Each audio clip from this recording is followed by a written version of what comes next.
بسم اللہ الرحمن الرحیم۔ المال والبنون زینت الحیات الدنیا، صدق اللہ العظیم۔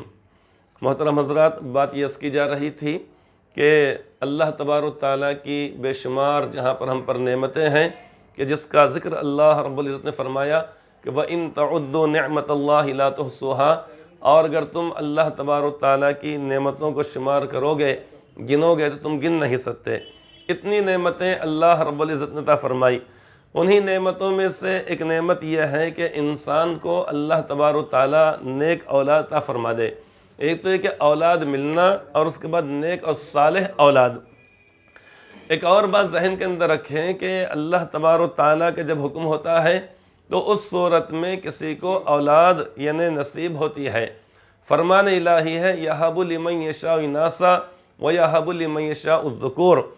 اللہ تبارک تعالیٰ جس کو چاہتے ہیں مؤنث اولاد عطا فرماتے ہیں، اور جس کو چاہتے ہیں مذکر اولاد عطا فرماتے ہیں۔ یَهَبُ لِمَن یَشَاءُ اِنَاثًا وَیَهَبُ لِمَن یَشَاءُ الذُّکُورَ اَوْ یُزَوِّجُهُمْ ذُکْرَانًا وَإِنَاثًا، یا یہ کہ اللہ تبارک تعالیٰ ان کو عطا فرماتے ہیں اولاد، مرد و عورت، یعنی بچے اور بچیاں۔ یہ اللہ تبارک تعالیٰ کے نظام اور مصلحت اور حکمت ہے۔ کسی کو صرف لڑکے ہی عطا فرماتے ہیں، کسی کو صرف لڑکیاں عطا فرماتے ہیں،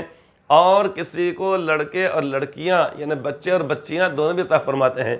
او یزوجہم ذکرانا و اناثا ویجعل من یشاء عقیما، اللہ تعالیٰ فرماتے ہیں، اور جس کو چاہتے ہیں اللہ تعالیٰ بے اولاد رکھتے ہیں، بانجھ رکھتے ہیں۔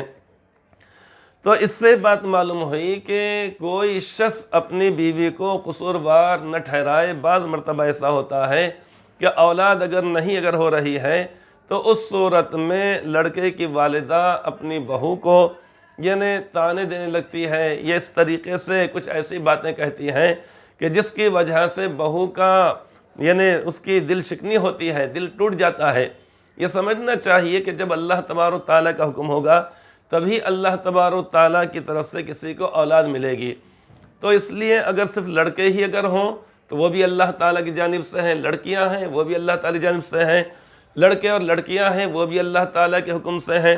اور اولاد بالکل اگر نہ ہو تو وہ بھی من جانب اللہ ہے۔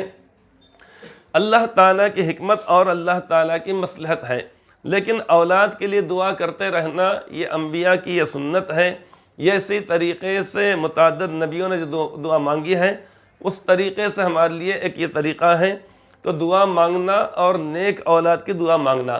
اب اس کے بعد جب اولاد جب انسان کو ہو، اللہ رب العزت جب یہ فضل و کرم فرمائے، کسی کو بچہ یا بچی یا دونوں اولاد جیسے لڑکا لڑکی جو بھی عطا فرمائے،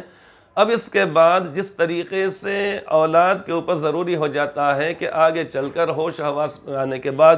بڑے ہونے کے بعد، شعور ہونے کے بعد جیسے اپنے ماں باپ کا احترام کرے، ان کا نام لے کر پکارے نہیں، بے ادبی اور گستاخی ہے۔ اسی طریقے سے ان کی نافرمانی کرنا سخت ترین گناہ ہے اور اللہ تعالیٰ کو ناراض کرنے والا عمل ہے۔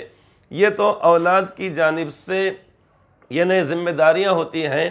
کہ ماں باپ کا احترام کرنا، ان کی عزت کرنا، پھر بڑے ہونے کے بعد ہر اعتبار سے خدمت کرنا، مالی طور پہ خدمت کرنا، جسمانی طور پہ خدمت کرنا، ان سے میٹھی بات کرنا، کسی قسم کا ناگواری کا اظہار نہ کرنا، اور ان کے سامنے عاجزی و انکساری کا اظہار کرنا۔ بے شمار احکامات بیان فرمائے گئے ہیں، لیکن اولاد کی ذمہ داری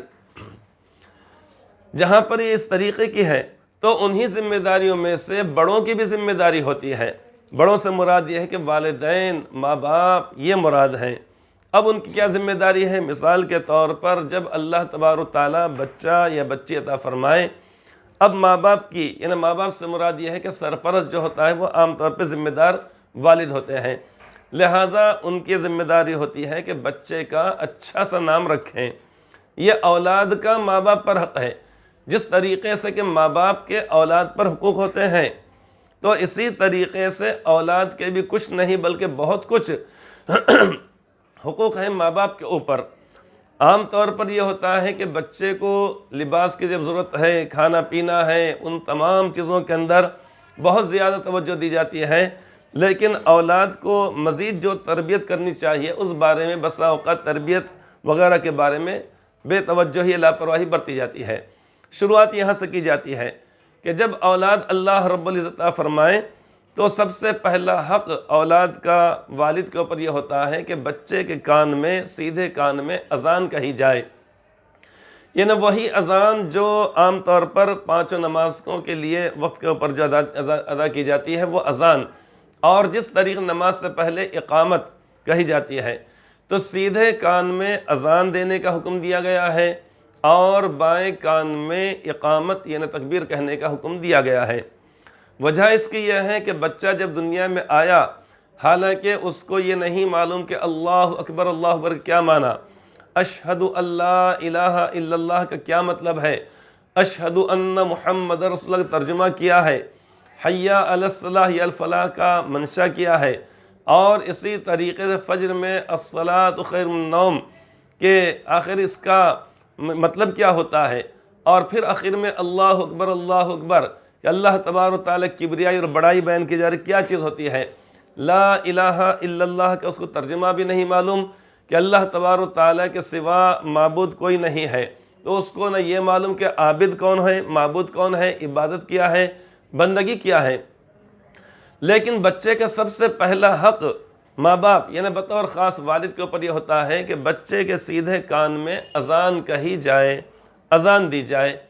خود والد بھی دے سکتے ہیں یا خاندان کے بڑے بزرگ جو لوگ ہیں ان سے دلوا سکتے ہیں، یا اسی طریقے سے اپنے محلے کے یا مسجد کے امام صاحب ہیں یا شہر کی کوئی برگزیدہ ہستی ہے، نیک شخص ہے، عالم دین ہے، تو ان کے ذریعے سے یعنی برکت کے طور پہ اذان کہی جائے، ان کے بچے کے سیدھے کان میں، بچہ ہو یا بچی ہو، اور بائیں کان میں اقامت یعنی جو نماز سے پہلے جو تکبیر کہی جاتی ہے وہ کہی جائے۔ کیوں؟ اس واسطے کہ دنیا میں آنے کے بعد زندگی بھر یعنی مرتے دم تک، یا جب تک کہ اس کے ہوش و حواس برقرار ہیں، یا جب تک کہ اس کی قوت سماعت کام دے گی دنیا میں آنے کے بعد، اب جتنے بھی آوازیں کان کے اندر پڑیں گی، اچھی پڑیں گی، بری پڑیں گی، لا یعنی پڑیں گی، اسی طریقے تلاوت کلام ہے، ذکر و اذکار وغیرہ ہے، اور بہت ساری چیزیں ہیں، عام طور پہ یہ آپس میں گفتگو ہے، بات چیت کرنا ہے، یہ ساری زندگی بھر پڑیں گی، لیکن سب سے پہلی چیز اور بنیادی چیز جو پڑھے تو انسان کے دل و دماغ تک یہ بات پہنچ جائے کہ تم دنیا میں آ تو گئے ہو، لیکن زمین کو بڑا مت سمجھو، آسمان کو بڑا مت سمجھو، سمندر کو بڑا مت سمجھو، اسی طریقے سے کسی اور چیز کی بڑائی تمہارے دل و دماغ کے اندر نہیں ہونی چاہیے، بلکہ اس کائنات کے، زمین کے، آسمان کے، سمندر کے، دریاؤں کے، اور اسی طریقے سورج اور چاند کے، یہ جو بڑی بڑی جو چیزیں دکھائی دے رہی جسامت کے اعتبار سے، ان تمام سے بہت بڑی ایک ہستی ہے جسے اللہ رب العزت کہا جاتا ہے، جو ان سورج کا اور چاند کا، ستاروں کا، سیاروں کا، زمین کا، زمین کے اندر جتنی مخلوقات ہیں ان تمام کا، آسمان کے اندر جتنی مخلوقات ہیں ان تمام کے خالق اور مالک ہیں، اور وہ ہیں اللہ رب العزت۔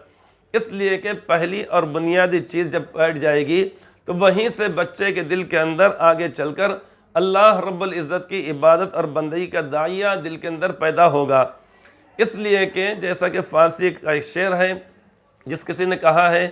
کہ خشت اول چون نہد معمار کج،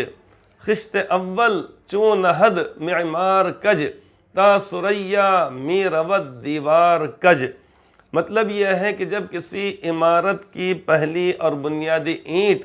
اگر معمار نے اور اس شخص نے جو گھر کی تعمیر یا مکان کی تعمیر کر رہا ہے، اگر اس نے ٹیڑھی رکھ دیا، اب اس کے بعد جتنی عمارت چاہے وہ آسمان تک، ثریا تک، ستاروں تک بنا دی جائے، لیکن وہ عمارت ٹیڑھی ہی رہے گی۔ لہٰذا سب سے پہلی چیز جو بچے کے دل و دماغ تک پہنچائی جائے وہ ہے اللہ رب العزت کی بڑائی اور اللہ تعالیٰ کی بڑائی۔ بچے کا یا بچی کا جو حق سب سے پہلا جو بنتا ہے ماں باپ یعنی ماں باپ سے مراد ہے کہ والد کے اوپر، یا خدا نخواستہ والد اگر نہ ہو تو دادا ہے، نانا ہے، یا بڑے بھائی وغیرہ جو بھی خاندان کے بڑے ہیں جن کی کفالت یعنی بچے کے ذمے جن کے ذمے بچے کی کفالت ہے، ان کے ذمے لازم ہو جاتا ہے کہ سب سے پہلا حق یہ ادا کرے بچے کا کہ اذان دینا بچے کے سیدھے کان میں اور اقامت کہنا بائیں کان میں۔ لہٰذا اس حق کو ادا کرنے کی اللہ تبارک و تعالیٰ یہ توفیق عطا فرمائے، آمین ثم آمین۔